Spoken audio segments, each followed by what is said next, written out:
Dios los bendiga, mis hermanos. Bienvenido a una sección más de una pregunta, una respuesta. Comencemos.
Gracias, mis hermanos, por estar ahí. Bienvenido una vez más a mi canal Harrington Levy 07. Si te gusta este contenido, por favor, déjanos un like. Y si no estás suscrito, suscríbete. Y hoy vamos a tocar un tema maravilloso. La pregunta de hoy es: ¿por qué Jesucristo, siendo el Hijo de Dios, cuando nació, fue puesto en un pesebre? Mis hermanos, detrás de este versículo hay una enseñanza maravillosa de cómo Dios viene trabajando para que el hombre que es pecador pueda tener comunión con él. Y cómo es que Dios mueve los hilos para que su propósito se cumpla de una forma maravillosa. Y también veremos cómo Dios usa el odio y la maldad del hombre para que su plan de redención lleve a cabo. Vamos a empezar con Lucas 2:7. Dice así, Lucas 2:7. Y dio a luz a su hijo primogénito, y lo envolvió en pañales y lo acostó en un pesebre, porque no había lugar para ellos en el mesón. Ok, mis hermanos, aquí vemos que nuestro Señor Jesucristo, cuando vino al mundo, fue puesto en un pesebre. Y sabemos que no fue por casualidad, no fue al azar, sino que fue un propósito de Dios que el nacimiento de nuestro Señor Jesús haya sido de esa forma. Vamos a ver cómo era en el Antiguo Testamento la función de los sacerdotes y qué se hacía en el Antiguo Testamento. Luego vamos a observar el nacimiento de nuestro Señor Jesucristo y qué significaba que haya sido puesto en un pesebre. Y luego vamos a ver la función de los sacerdotes de la época de nuestro Señor Jesucristo, cómo Dios, con un plan maravilloso, con un plan perfecto, hizo que su voluntad se cumpliera. Ok, mis hermanos, vamos a ir al Antiguo Testamento.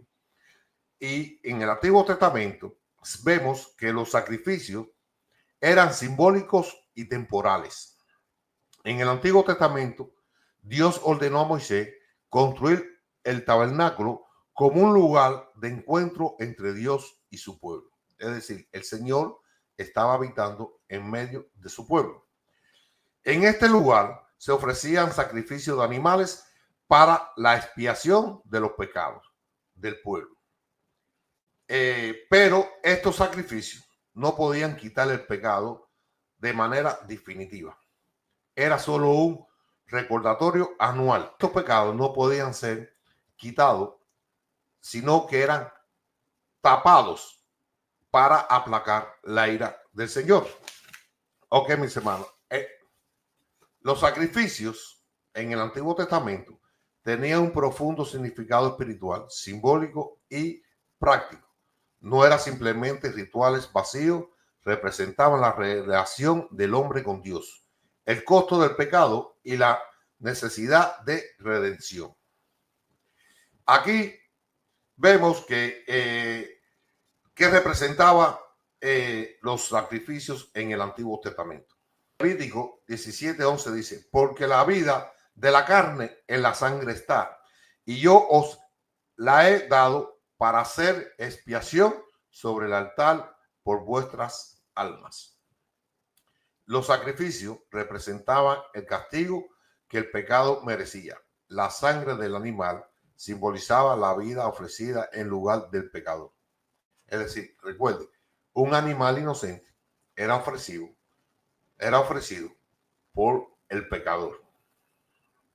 Era una forma de que el pecado fuese cubierto, no eliminado del todo, como lo hace Jesucristo, sino que era cubierto temporalmente para poder aplacar la ira de Dios sobre el pecado de su pueblo. El sacrificio mostraba que un animal sin el defecto, moría en el lugar del pecador. Era un acto de misericordia de parte de Dios, proveyendo un sustituto temporal hasta que la venida del verdadero Salvador. Es decir, estamos viendo que se ofrecía la vida de un animal inocente por el pecador. Y estamos viendo ahora que ese animal era ofrecido a morir para que la sangre de ese animal tapara el pecado del hombre. Ofrecer sacrificio no era solo por cumplir un ritual, sino que representaba una actitud del corazón, fe, arrepentimiento y obediencia. Sin esto, el sacrificio no tenía valor. Es decir, en el sacrificio en sí no estaba el valor del sacrificio, sino en la obediencia. Es decir, Dios dio un mandato de hacer los sacrificios, pero Dios no miraba el sacrificio, miraba el corazón con el que hacías el sacrificio. Cuando lo hacías con fe, con obediencia. Es decir, Dios lo que miraba era la obediencia. Los sacrificios también servían para restaurar la relación rota entre Dios y el ser humano. Permitía que el pecador se acercara a Dios de forma santa y reverente. Todo esto, mis hermanos, apuntaba a Cristo. El papel de sacerdote, ¿cuál era? En el sistema del tabernáculo y luego en el templo, el sacerdote era intermediario entre Dios y el pueblo. Es decir, el sacerdote era el intermediario entre Dios y el pueblo. Responsable de examinar el sacrificio para asegurar que era sin defecto. Es decir, el sacerdote era el que miraba los sacrificios, inspeccionaba los sacrificios para asegurarse que no tuvieran defecto. El que ofrecía a la víctima sobre el altar. El que rociaba la sangre como símbolo de purificación. Este era lo que el sacerdote debía de hacer. La sangre del animal se derramaba para cubrir temporalmente los pecados del pueblo. Estos sacrificios eran repetitivos, señalando que no eran suficientes. Por eso es que se hacía repetitivo, porque no era suficiente, porque lo único que hacía era tapar el pecado temporalmente. Todo esto era una sombra profética del verdadero sacrificio venidero, Cristo. Ok, mis hermanos. Entonces, como conclusión de esta primera parte, ya vemos que el sacerdote era el que examinaba el animal para el sacrificio, era el que escogía el animal para el sacrificio, era el que ofrecía a la víctima en el altar y era el que rociaba la sangre como símbolo de purificación para el pueblo. Ok. Sabemos que Jesús vino al mundo a hacer la voluntad de Dios Padre, a cumplir todas las profecías que estaban escritas en él desde el Antiguo Testamento, y vino a dar su vida por los pecados de toda la humanidad. Eso lo sabemos todos.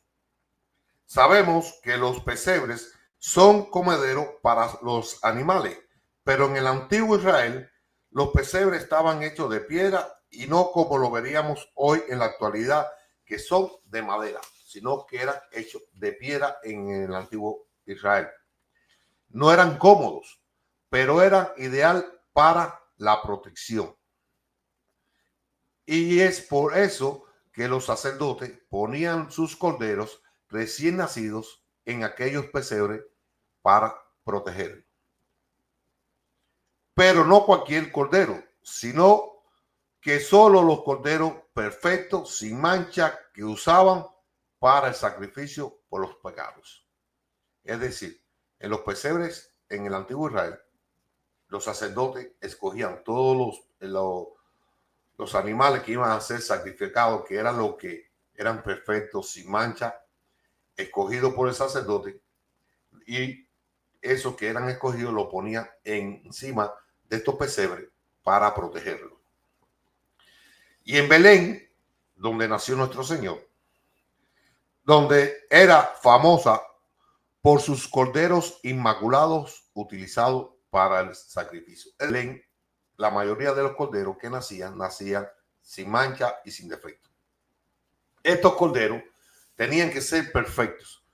Por eso los envolvían fielmente en tela y los acostaba en el pesebre para mantenerlos a salvo. Es decir, cuando el cordero escogido, ¿qué es lo que hacían en el antiguo Israel? Cogían al cordero, lo envolvían en una tela y lo ponían en el pesebre para cuidarlo, para ser protegido. Esa es la razón por la cual la única vez que se mencionan los pesebres en la historia del nacimiento de Jesús y es contada a los pastores, es contada en Lucas 2:12.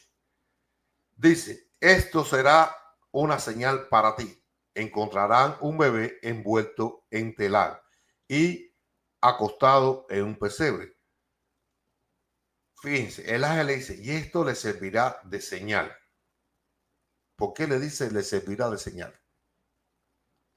Ellos sabían qué significaba el telar y el pesebre. Ellos sabían que el telar y el pesebre se usaban para cuando un cordero era escogido para el sacrificio, que eran envueltos en un telar y puestos en el pesebre. Este bebé sería el cordero perfecto de Dios, el Mesías, que sacrificaría su vida por los pecados de todo el mundo. Él no era solo un bebé envuelto, acostado en un pesebre.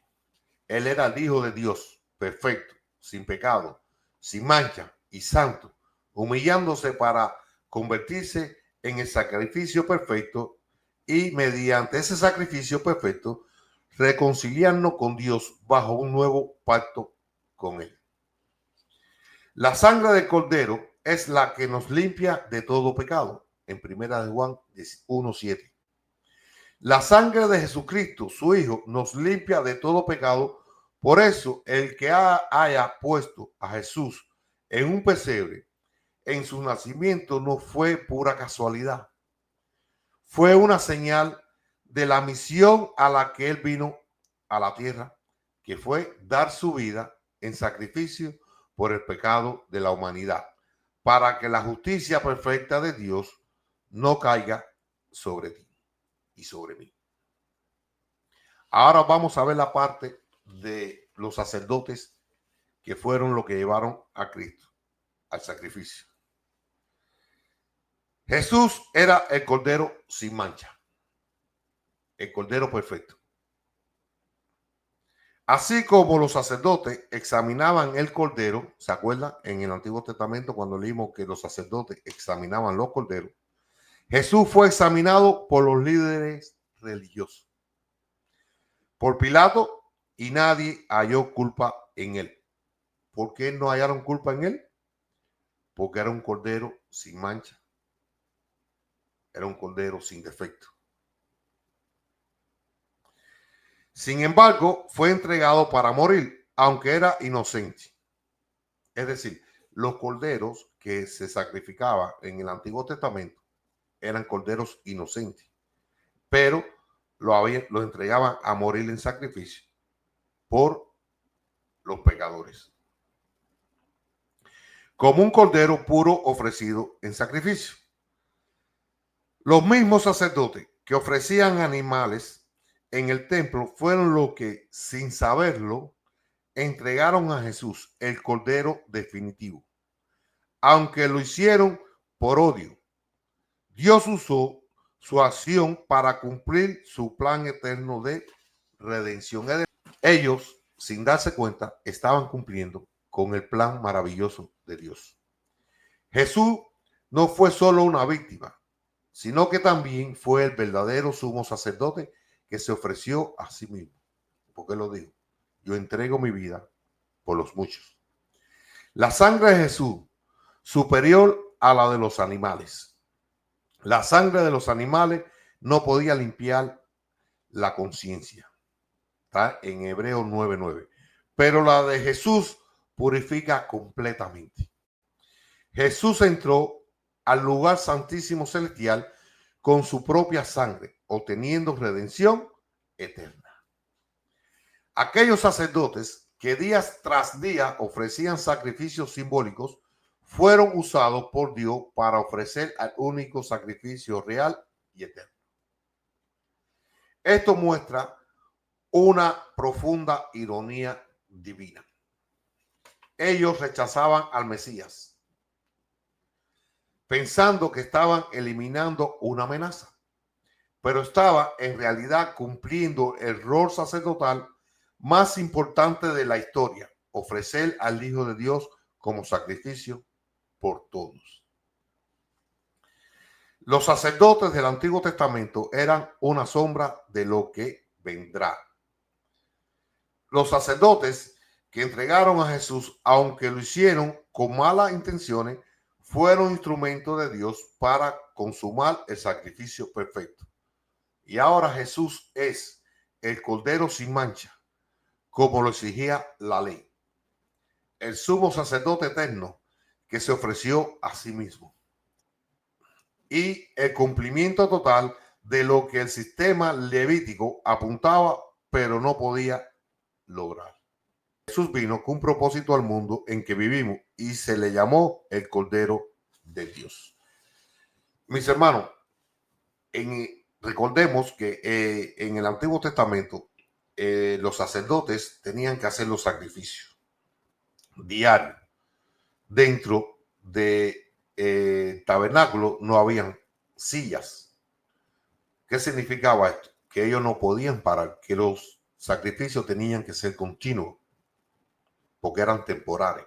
Ahora vemos que nuestro Señor Jesús, su sacrificio en la cruz, dice que Él fue y se sentó a la diestra del Padre. Es decir, está sentado. Porque ya se acabaron los sacrificios. Ya no hay más sacrificio que hacer. Porque Él fue un único sacrificio una vez y para siempre. Y Él dijo en esa cruz: consumado es. La deuda está paga. Dios los bendiga, mis hermanos. Dios los guarde. Espero haber podido dar un poquito de luz. Si te gustó mi contenido, por favor, déjanos un like. Y nos vemos en la próxima sesión de una pregunta, una respuesta. Bye.